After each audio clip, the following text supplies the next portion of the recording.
আপনার প্রত্যেকটা second matter করে, প্রত্যেকটা মুহূর্ত আপনি দৌড়ান। লাফি আমালি দুনিয়া ওয়া লাফি আমালিল আখিরা, এটা হবেন না। হয় দুনিয়ার কাজ করেন অথবা আখিরাতের কাজ করেন, দুটো করবেন। দুনিয়ার কাজও করবেন না, আখিরাতের কাজও করবেন না, অথবা কেবল দুনিয়া করবেন আখিরাত করবেন না, অথবা কেবল আখিরাত করবেন আর দুনিয়া করবেন না, এটা না। ইসলাম বৈরাগীর ধর্ম না। দারিদ্র্যের সাথে ফাইট করতে হবে আপনাকে। আলী রাদিয়াল্লাহু বলেছেন, দারিদ্র যদি কোনো মানুষের নাম হইতো তাহলে ওই লোকের আমি জবাই করে ফেলতাম। দারিদ্র যদি কোনো মানুষের নাম, তো পভার্টি যদি কোনো মানুষের নাম, তাহলে আমি ওর হত্যা করে ফেলতাম, যে ওর বাঁচে থাকা উচিত না, কারণ ও থাকলেই মানুষ কষ্ট পাবে। অথবা এই কারণে আমি তাকে হত্যা করে ফেলতাম। লাউ কানাল ফাকরু রাজুলান লাকাতালতুহু, যদি দারিদ্র কোনো ব্যক্তির নাম হতো তাহলে ওই লোকের দায়কে আমি হত্যা করে ফেলতাম। দারিদ্র এটা ইসলাম কোনোদিন এটাকে সেলিব্রেট করে না, যে ঠিক আছে তুমি দরিদ্র এবার তোমার আমি সালাম দেবো। নো, কেন তুমি দরিদ্র হলা? ওমর রাদিয়াল্লাহু তাআলার কাছে কোনো লোক গেলে তিনি তাকে বলতেন, তুমি করো কি? বলে কোনো কাম করি না। বলে যাও আমার কাছ থেকে সরো, যে দুনিয়ার কামও করেন আখিরাতের কাজ করে, তো অথর্ব স্টুপিড, এই স্টুপিড যেন আমার সামনে না আসে। কাজ করতে হবে। আল্লাহ সুবহানাহু ওয়া তাআলা এই দুনিয়া নিয়ন্ত্রণ করার জন্য আপনাকে পাঠাইছেন, দুনিয়ার মালিক হওয়ার জন্য আপনাকে পাঠিয়েছেন। এখন আপনি দুনিয়ার মালিক হবেন না, আপনি দুনিয়ার স্লেভ হবেন। কেমন কথা? আপনি দুনিয়ার দাস না, দুনিয়ার দাস না, আপনি দুনিয়ার প্রভু, মানে আপনি দুনিয়ার লর্ড, আপনি দুনিয়ার কি মালিক। দুনিয়া আপনি নিয়ন্ত্রণ করবেন, আপনাকে মালিক হিসেবে আল্লাহ তাআলা দুনিয়া পাঠিয়েছেন। তাহলে দুনিয়ার মালিক হওয়ার জন্য করণীয় কি? দুনিয়ার মালিক হওয়ার জন্য করণীয় হচ্ছে আপনাকে টাকা সম্পদ ইনকাম করতে হবে। আমরা চলেন এবার ব্যাংক ডাকাতি করি নাকি? কারণ অনেকে তো ব্যাংক ডাকাতি করে তো টাকা পয়সার মালিক হয়েছে, নাকি করে নাই? আপনাকে সম্পদের মালিক হওয়ার জন্য আপনাকে করতে হবে হলো হালাল উপায়ে আপনাকে সম্পদের মালিক হওয়া লাগবে। আপনি যদি হালাল উপায়ে সম্পদের মালিক হন, তাইলে এটা আপনার ঈমানটাকে বাড়াবে, আপনার দিনদারি বাড়াবে, দিনদারি কমাবে না।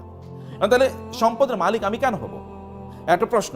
আপনি সম্পদের মালিক হওয়ার অনেক পথ আছে, আপনি করবেনই, কিন্তু সম্পদের মালিক কেন হবেন? আপনি সম্পদের মালিক হওয়ার আপনার এক নাম্বার কারণ হলো, আপনি সম্পদের মালিক হলে আপনি দিনই কাজ ভালো করে করতে পারবেন, আপনি ইবাদত ভালো করে করতে পারবেন। আপনার জামা কাপড়গুলো সুন্দর, একটু মসজিদে গেলে ভালো লাগবে, গন্ধ গায়ে থেকে গন্ধ বাইর হবে না। সুন্দর একটু জামা পরে আপনি সেন্ট পারফিউম ব্যবহার করে আপনি যাবেন, তাহলে আপনার একটু মনটা ফুরফুরা লাগবে। আপনি নিজের আপনার পরিবারকে, বাসায় গেলে আপনার ওয়াইফ বলবে না, তুমি কি আজকে মাছ নিয়ে আসছো? নিয়ে আসো না, যাও দরজায়, আজকে দরজায় খোলা হবে না। বাজার থেকে আজকে মাংস নিয়ে আসার কথা ছিল, পোলাপাইন কান্নাকাটি করতেছে, পোলাপাইনের পড়াইতে পারতেছে না, ওদের এটা নাই সেটা নাই, সারাদিন আপনার এগুলি শোনা লাগে। এই কারণে আপনি মনে করেন বাসায় যাবো না, বসে বসে সিনেমা দেখি বাইরে, নাকি অথবা বন্ধুদের সাথে আড্ডা দিই। এখন আপনি আড্ডা দেন, বাচ্চারাও আড্ডা দেয়, স্ত্রীও আড্ডা দেয়, আপনিও আড্ডা দেন, পুরো একটা জাহান্নাম হয়ে গেল। আপনার যদি সম্পদ থাকে, টাকা পয়সা থাকে, তাহলে আপনি ফুরফুরা মেজাজে বাসায় গেলেন, যা যা লাগে সব নিয়ে গেলেন, বাসার লোকেরও খুশি, আপনিও খুশি। এবার আপনার ইবাদত করেন, আপনার দিনদারি করেন, কোনো সমস্যা নেই। এটা এক নম্বর জিনিস। দুই নম্বর জিনিস হলো দিনদারি। যে সকল প্রতিষ্ঠানগুলিতে দিনদারি হয়, ওই সকল প্রতিষ্ঠান নির্মাণ করবে কারা? কাফেররা না মুশরিকরা? হ্যাঁ, যেই প্রতিষ্ঠানে দিনদারি লাগবে, যেমন ধরুন মসজিদ নির্মাণ করবে কে? তো মুসলমানের টাকা না থাকলে মসজিদ নির্মাণ করবে কি দিয়ে? আচ্ছা, মাদ্রাসা নির্মাণ করবে কি দিয়ে করবে? কে করবে? তো মুসলমানের টাকা না থাকলে কোথায় করবে? আপনি। আল্লাহ সুবহানাহু ওয়া তাআলা আমাদেরকে বলেছেন নামাজ আদায় করার জন্য, কিন্তু তার সাথে আরেকটা জিনিস করতে বলছেন, সেটা কি বলেন তো? নামাজ আদায়, নামাজ পড়ো, যাকাত নাও, নামাজ পড়ো, যাকাত নাও, নামাজ পড়ো। আমি তো কিছু যাকাত নাও, আপনারা বুঝতেই পারেন নাই। নামাজ পড়ো, যাকাত নাও, আল্লাহ বলেছেন নাকি? না বলছেন কি নামাজ পড়ো? আপনি কি ভিক্ষা করে যাকাত দেবেন নাকি? তাহলে আপনাকে টাকা উপার্জন করে নামাজ যেরকম ফরজ, যাকাত দেও কি? কারণ আপনি বলবেন আমি নামাজ পড়ি, সুবহানাল্লাহ, আলহামদুলিল্লাহ, আমি অনেক ভালো আছি, তো যাকাত কে দেবে? নামাজও তো পড়তে হবে, যাকাতও তো দিতে হবে। তো যাকাত দিতে হলে কি হতে হবে? সম্পদের মালিক হওয়া লাগবে, নাহলে আপনি যাকাত দেবেন কোত্থেকে? যাকাত কি ইবাদত না? যাকাত কি ফরজ ইবাদত না? যাকাত দিলে কি আপনার সওয়াব বাড়ে না? যাকাত দিলে কি আল্লাহর কাছে সম্মান বাড়ে না? তো আপনি কেবল জান্নাতে চলে যাবেন নামাজ পড়ে, যাকাত না দিয়ে আপনি জান্নাতুল ফেরদৌসের মালিক হয়ে যাবেন? নো, যাকাত দেওয়ার মালিক হওয়া লাগবে। তো যাকাত দেওয়ার মালিক হতে হলে কি লাগবে? টাকা ইনকাম করতে হবে, সম্পদ ইনকাম করতে হবে। সম্পদ ইনকাম না করলে আপনি কেমনে করবেন? এখন আমরা সম্পদ ইনকাম করতে পারছি না, আমরা এখন হয়ে গেছি কি জানেন? আমরা কেবল এখন হচ্ছে কনজিউমার হচ্ছে আমরা ভোক্তা। যেমন আপনি, ওরা ইহুদিরা জিনিস বানাবে আপনি কিনবেন, খ্রিস্টানরা জিনিস বানাবে আপনি কিনবেন, আর আপনি খাইবেন, বলবেন আলহামদুলিল্লাহ, তৃপ্তিটুকু আলহামদুলিল্লাহ, সুবহানাল্লাহ, আল্লাহ খ্রিস্টানদেরকে আমাদের সেবক বানাইছে। বুঝছেন এরকম কিনা? আপনি বলছেন খ্রিস্টানরা সেবক বানাইছে, আল্লাহ তাআলা খ্রিস্টানদেরকে, ইহুদিদেরকে আপনাদের সেবক বানাইছে, ওরা জিনিস বানায় আর আপনি খান বৈশা বৈশা, আর আপনি বুঝেনই না যে আপনি সব ওদেরকে দিয়ে দেন, আপনি ওদের দাসে পরিণত হয়ে গেছেন, আপনি ওদের কৃতদাসে পরিণত হয়ে গেছেন। আপনি বলেন যে আপনি অনেক ভালো আছেন, কিন্তু আপনাকে যদি বলা হয় আপনি কি আমেরিকা যাবেন, বলে ভাই প্রয়োজনে সেজদা দিব তারপর আমেরিকা যাবো।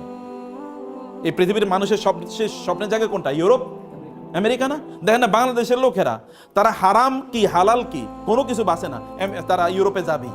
ওইখানে গিয়ে ইসলাম পালন করতে পারবি কি পারবে না, কোনোটাই না। আচ্ছা, এই পৃথিবীতে সবচেয়ে বড় রিফিউজি থাকে কোন সকল দেশে? ইউরোপ আমেরিকাতে সবচেয়ে বড় রিফিউজি, সবচেয়ে বেশি অ্যাসাইলাম মানুষ যায় কোথায় থাকার জন্য? ওইখানে। ওয়াও, এটাই তো দেখি জান্নাত। তো এই জান্নাত বানানোর কথা ছিল আপনাদের। ওরা পণ্য বানায় আর আপনাদের কাছে বেচে, আর আপনাদের জাহাজ ভরে আপনাদের টাকাগুলো নিয়ে যায়। আর আমরা মনে করি যে আমরা কি ভালো একজন কনজিউমার। পণ্য তো আপনাদের বানাতে হবে, বানায় আপনাদের বেচতে হবে। আপনাদের পূর্বপুরুষের দিকে তাকান। আপনারা সিনবাদের কথা শুনেছেন না? আচ্ছা, সিনবাদরা করছে কি? সেই আরবের লোকেরা যদি মনে করতো যে আমরা আরব দেশে থাইকাই আমরা কি কেবল দিন প্রচার করবো, তাহলে কি আমরা মুসলমান হইতাম? আচ্ছা, আরব দেশের লোকেরা এখানে আসছে কিভাবে? ওরা তো পণ্য বিক্রি করার জন্য এসছে। বিজনেসম্যানরা এখানে এসছে কোন দিক দিয়ে এসছে? তারা এসে হলো ওই যে আরব সাগর থেকে ইন্ডিয়ান ওশিয়ান মানে ভারত মহাসাগর হয়ে বে অফ বেঙ্গল, এই বঙ্গোপসাগরে আসছে। এরপরে ওই যে চিটগং শব্দটাই তোর সাতি গাং। গাং মানে কি? গাং মানে নদী, আর সাতিয়ন মানে আরবি শব্দ। এটা চিটগং শব্দটা আরবি, সাতিগং হচ্ছে নদীর কুল, নদীর উপকূল। মানে ওইখান দিয়ে এসে তারা এখানে থাকতো। এইখান থেকে তারপরে তারা মালয়েশিয়া যেত, এখান থেকে তারা ইন্দোনেশিয়াতে যেত। মালয়েশিয়া ইন্দোনেশিয়াতে নাইলে ইসলাম গেল কিভাবে? জাহাজে গেছে। তখন কি জাহাজ ছিল? তখন কি আপনার প্লেন ছিল? না, এই নৌকা দিয়ে তারা বিশাল বড় ইয়ে ছিল, কি বলে পাল, এই পাল তোলা নৌকা বা জাহাজে তারা এখানে ইসলাম নিয়ে এসে পণ্য বিক্রি করতে এসে। কিন্তু পণ্যের সাথে তারা কি বিক্রি করছে? তারা ইসলাম সেল করেছে পণ্যের সাথে। পণ্য কিনতে গিয়ে লোকেরা দেখলো এত ভালো মানুষ, দেখি ফেরেশতা, এরকম লোক তো আর কোথাও দেখি না। এত ভালো মানুষ পণ্য বিক্রি করতে এসে, কিন্তু এরা কি এসা ইসলাম প্রচার করে গেছে। ব্যবসায়ীরা ইসলাম প্রচার করছে। আমার মতো এরকম আপনি শাহজালাল শাহপরান কয়জন এসছে? তো তার চেয়ে বেশি, হাজার গুণে বেশি এসে কারা? ব্যবসায়ীরা। আপনি বলেন তো, আপনার এলাকায় দুজন দোকানদার আছে। একজন দোকানদার গেলেই আপনাকে জিজ্ঞেস করে, ভাই আসসালামু আলাইকুম, কেমন আছেন, বাসা সবাই ভালো আছে, আপনার কোনো সমস্যা নাই তো? ভাই কোনো সমস্যা থাকলে আমাকে বললেন, এবং সবচেয়ে ভালো পণ্যটা দেয়। আরেকটা লোক আছে খিটখিটে, প্রচন্ড খিটখিটে, গেলেই আপনার সাথে রাগ করে কথাবার্তা কয়, এবং আপনি 3 বার কথা বলে একবার শুনে, আপনি কার কাছে যাবেন? যে সালাম দেয়, কথাবার্তা শুনে, এই লোকটা তো ভালো, তার সাথে গল্প করবেন, তার মতো হতে চাইবেন, বলে আপনার সন্তান বলবেন ওই লোকটার মতো, দেখো না কত সুন্দর করে কথাবার্তা বলে। এই মুসলমানরা তো সেই কাজটাই করছে, জিনিস বেচছে, কিন্তু লোকেরা দেখলো আরে এরা তো দেখি আমাদেরই লোক। এই আপনার বিপদ, তাড়াতাড়ি তাকে হসপিটালে নিয়ে গেছে। আপনার ওয়াইফের সমস্যা, তাড়াতাড়ি তোর ওয়াইফের পাঠিয়ে যায়, দেখা তো তার বাচ্চা হবে, একটু তুমি তাকে হেল্প করো তো। মানুষ যেগুলো, এরাই তো সবচেয়ে ভালো মানুষ। এবং এরা তখন কি, এদের বলো আপনারা আসলে কোন ধর্ম পালন করেন? বলে আমরা এই ধর্ম পালন করি। ঠিক আছে, আপনাদের ধর্ম আমরাও পালন করা শুরু করি। এরা এইভাবে মুসলমান হয়ে গেছে। বুঝতে পেরেছেন? অথবা আমাদেরকে মৌলিকভাবে ব্যবসায়ীদের কাজ হচ্ছে, ব্যবসায়ীরা তারা সম্পদ উপার্জন করবে, একদিকে তারা নিজেরা ভালো থাকার জন্য, এবং 2 নম্বর তারা কি করবে? এই সম্পদের মাধ্যমে তারা কি করবে? সম্পদের মাধ্যমে তারা দিন প্রতিষ্ঠার কাজে তারা ব্যয় করবে। এটা কেবলমাত্র ক্যাপিটালিস্টিকদের মতো না, যারা কেবল টাকা উপার্জন করা, এটা এক ধরনের গ্রিডে তাদের পরিণত হয়েছে। গ্রিড মানে হচ্ছে এক ধরনের লোভ। শুধু লোভের কারণে আপনি কেন সারাদিন কাজ করেন? লোভের কারণে। আপনার কত লাগবে আপনি জানেন? You never know. আপনি জানেন না কেন আপনার টাকা লাগবে, এটা কি কারণে আপনি ইনকাম করছেন তাও আপনি জানেন না। আপনাকে জানতে হবে কেন ইনকাম করছেন, আপনাকে বুঝতে হবে কেন ইনকাম করছেন। আপনি 2 কারণে করছেন, একটা হচ্ছে আপনি নিজে ভালো থাকুন, আর হলো আপনার কি সমাজ ভালো থাকুন। আপনার অনেক টাকা পয়সা, আপনার ব্যাংকে টাকা পড়ে আছে, আপনার আত্মীয়স্বজন তারা না খেয়ে মারা যাচ্ছে, আপনি এই টাকা দিয়ে করবেন কি? এটা আপনাকে দুনিয়াও বাঁচাতে পারবে না, আখিরাতও বাঁচাতে পারবে না। আপনার প্রচুর পরিমাণ টাকা আছে, কিন্তু আপনি দিনই কোনো কাজেই অংশগ্রহণ করলেন না, তাহলে আপনি টাকা দিয়ে করবেন কি? আপনি দেখেন এই পৃথিবীতে কারুন অথবা এরকম, আচ্ছা গত 100 বছর আগে বাংলাদেশের সবচেয়ে ধনী মানুষ কারা ছিল? 10 জনের নাম বলতে পারবেন কেউ? একজনের নাম বলতে পারবেন না। কিন্তু 100 বছর না, 500 বছর আগে পৃথিবীতে সবচেয়ে বড় আলেম কারা ছিল? তাদের নাম কি আমরা জানি কিনা? সবার নাম জানি। ইমাম আবু হানিফা নাম জানি, ইমাম শাফির নাম জানি, ইমাম মালিকের নাম জানি, ইমাম আহমদ বিন হাম্বল, ইমাম বুখারী, এদের প্রত্যেকের নাম জানি। এরা কিন্তু আবার ব্যবসায়ী ছিল। অতএব দেখেন তারা যে কথা, ইমাম আবু হানিফা তো ওই যুগের সবচেয়ে বড় ব্যবসায়ী। আপনি কিন্তু তার ব্যবসার কথা জানেন না, কিন্তু জানেন কি? তার দিন এর কথা জানেন, জ্ঞান অর্জন করেছেন, মানুষের কাজ করেছেন। আপনি এরকম কেন হবেন না? আপনি এরকম হতে হবে। ইসলাম বৈরাগীর ধর্ম না যে আপনার তবলা নিয়ে ঘুরবেন আর গান গাইবেন, আর হিন্দুদের মতো করে, ওদের ওই যে ইয়েদের মতো করে, অথবা বৌদ্ধদের ভিক্ষুদের অথবা খ্রিস্টানদের ফাদারদের মতো করে বিয়ে শাদী নাই, টাকা পয়সা ইনকাম করা যাবে না, এগুলো না। নো, আপনি সব কিছু করবেন ওমর রাদিয়াল্লাহু তাআলার মতো। আপনি আধা পৃথিবীর, অর্ধ পৃথিবীর শাসক। কিসের ডোনাল্ড ট্রাম্প, আর কিসের আপনার ওই যে বাইডেন, অথবা কিসের বারাক ওবামা, কিসের বিল ক্লিন্টন? ওইরকম 1 কোটি বিল ক্লিন্টন আনলে একটা ওমরের পায়ের কাছেও কি একটা নখের সমান না, এত ক্ষমতা ওমর রাদিয়াল্লাহু তাআলা আনহু, এত পাওয়ারফুল, আধা পৃথিবী শাসন করেন। তারপর রাতের বেলা কি নামাজে তাহাজ্জুদের মধ্যে দাঁড়ায় কাঁদেন, আল্লাহ তুমি কি আমাকে ক্ষমা করে দিয়েছো নাকি ক্ষমা করো নাই? এবং বলেন আল্লাহ, ফোরাত নদীর তীরে যদি কোনো কুকুর না খেয়ে মারা যায় তাহলে তো আমাকে তুমি জিজ্ঞেস করবা। এবং এই কারণে লোকদেরকে বলেন খবরদার, কোনো কুকুরের যেন না খেয়ে না থাকে, কোনো কুকুরের খাবারের জন্য এরকম না হয় তাকে প্রোভাইড করা না, তাও অবশ্য প্রোভাইড করতে হবে, তা নিশ্চিত করতে হবে। রাস্তা মসৃণ করতে হবে, সে ফোরাত নদীর তীর অর্থাৎ ইরাকে 1000 মাইল দূরে, সেখানে রাস্তা যেন মসৃণ হয়। আপনাকে এরকম মানুষে পরিণত হবে। যুদ্ধ করবেন কি দিয়ে? আপনি টাকা দিয়ে তো যুদ্ধ করতে হবে। আপনি ধরুন ইসলাম প্রচার করবেন, এখন আপনি ইসলাম প্রচার করার জন্য আপনি একটা মাহফিল করবেন, টাকা লাগবে না? এবার ভিক্ষা করবেন? আমরা মুসলমানদেরকে একটা ভিক্ষুকের জাতি বানাইছি। মসজিদ বানাবো, একটা রাস্তায় একটা থালা নিয়ে বসে থাকলো, ভাই আল্লাহর হস্তে কিছু দেন না, মানে মইরা গেলে কি করবেন, এরকম ভিক্ষার জাতি তো আমরা ছিলাম না। আপনি একা এরকম টাকা পয়সার মালিক হন যে আমি মসজিদ টাকা বানিয়ে দেবো, আমি মাদ্রাসা টাকা বানাবো, আমি এরকম 50 জন লোককে আমি পড়াবো, আমি এরকম 10 জন আলেম বানাবো, এরকম টাকা পয়সার মালিক হওয়া লাগবে। তাহলে আপনার দুনিয়ার জন্য ইনকাম হলো, আখিরাতের জন্য আপনি গর্ব করে চলতে পারবেন, আপনি মর্যাদার মতো করে চলতে পারবেন। অন্য লোকেরা আপনাদের দেশে থাকবে, যা আমরা বাংলাদেশে গিয়ে থাকবো, কারণ ওইখানকার লোকেরা ভালো, কারণ ওইখানে ব্যবসার প্রফিট আছে। তখন আপনি আমেরিকা গিয়ে পালিয়ে থাকবেন না, অথবা দিল্লিতে বলবেন না যে ওইখানে গিয়ে থাকি, ওইটা আমার বাপদাদার বাড়ি, পালিয়ে ওইখানে চলে যায়, এটা আপনি তখন মনে করবেন। আপনি মনে করেন না আমার বাপদাদার বাড়ি এটা, আমি এখানেই থাকবো, আমি এগুলোকে নিয়ন্ত্রণ করবো। You will have to do it. আপনার নিজকে সম্পদের মালিক হওয়া লাগবে, আপনার নিজকে ব্যবসায়ীতে পরিণত করতে হবে, এবং আপনি সম্পদের মালিক হবেন এই দুটো পারপাসকে সামনে রেখে, এই দুটো পারপাসকে সামনে রেখে। এবং তাইলে আপনি দেখবেন যে আপনি ওয়াইদু লাহুম মাসতাতআতু মিন কুওয়াতিন ওয়া বিররিবাতিল খাইলি, আল্লাহ তাআলা রাসূলকে বলেছেন আপনি ওদের বিরুদ্ধে যুদ্ধ করার জন্য ঘোড়ার আস্তাবল তৈরি করুন। এখন ঘোড়ার আস্তাবল কেন তৈরি করে, কি দিয়ে তৈরি করে বলেন? ঘোড়ার আস্তাবল মানে আপনার সবচেয়ে ভালো দামি ঘোড়া এখানে উৎপাদন করা লাগবে। আবার দামি ঘোড়া উৎপাদন করলে ঘোড়ার খাবার দেওয়া লাগবে না? খাবার আপনাকে তার মানে আলাদা কি, এই যে মানে বিভিন্ন প্রাণীর যে খাবার, এগুলোকে ফিস্ট না ইয়ে বলে, হ্যাঁ, এই যে বিভিন্ন এগুলো আপনার ফিস্টের জন্য আপনাকে আলাদা ফ্যাক্টরি ডেভেলপ করা লাগবে। আবার এগুলো ধরেন রোগ আছে, রোগের চিকিৎসা করার জন্য কি আলাদা এই যে ভেটেরিনারি সিস্টেম আপনাকে ডেভেলপ করা লাগবে। আবার এগুলোকে বিক্রি করার জন্য আলাদা বাজার ব্যবস্থা তৈরি করতে হবে, চেন মার্কেট মানে সাপ্লাই চেন ম্যানেজমেন্ট আপনাকে তৈরি করতে হবে, আপনাকে আলাদা দক্ষ লোক তৈরি করতে হবে। এটা হিউজ ইন্ডাস্ট্রি। আল্লাহ তার রাসূলকে বলছেন মদিনা ইন্ডাস্ট্রি ডেভেলপ করেন, কারণ এটা একটা অ্যাগ্রারিয়ান ইকোনমি, ওখানে কেবল এগ্রিকালচারাল প্রোডাকশন হয়, এগ্রিকালচার তো থাকবে, তার পাশাপাশি ইন্ডাস্ট্রি তৈরি করেন। 1500 বছর আগে আল্লাহ রাসূলকে বলছেন ইন্ডাস্ট্রি তৈরি করেন, আর আমরা 1500 বছর পরে এসে আমরা কোন ইন্ডাস্ট্রি ডেভেলপ করলাম না।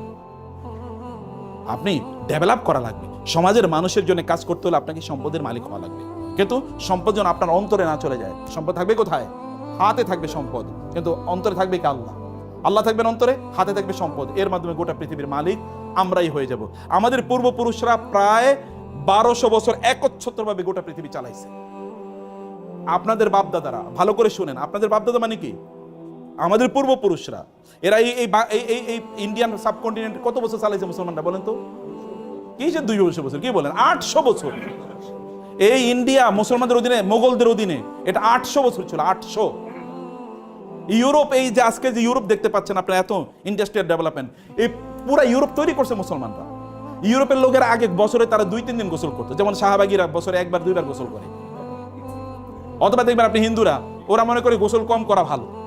বুঝতে পেরেছেন? এটা ইউরোপিয়ানদের, এটা তাদের ইয়ে ছিল যে গোসল কম করলে আল্লাহ ওয়ালা হওয়া যায়। এটা আমি একটু বুদ্ধিজীবী টাইপ।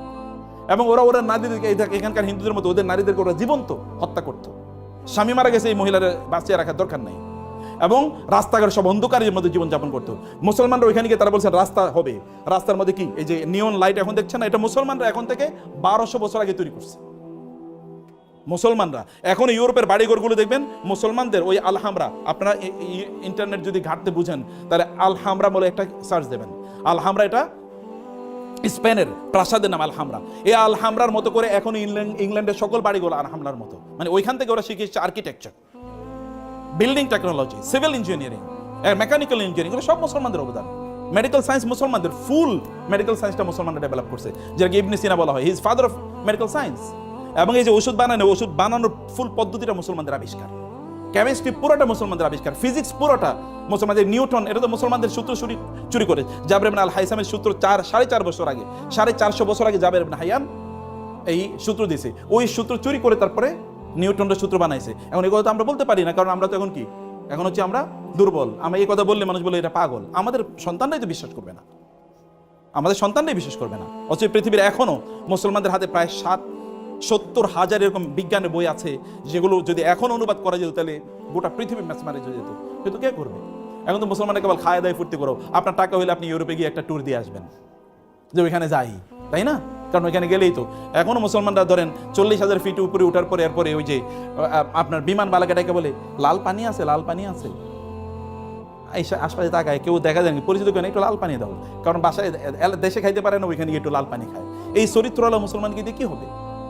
আপনাকে চরিত্রবান হওয়া লাগবে, টাকা পয়সার মালিক হন, গোটা পৃথিবী নিয়ন্ত্রণ।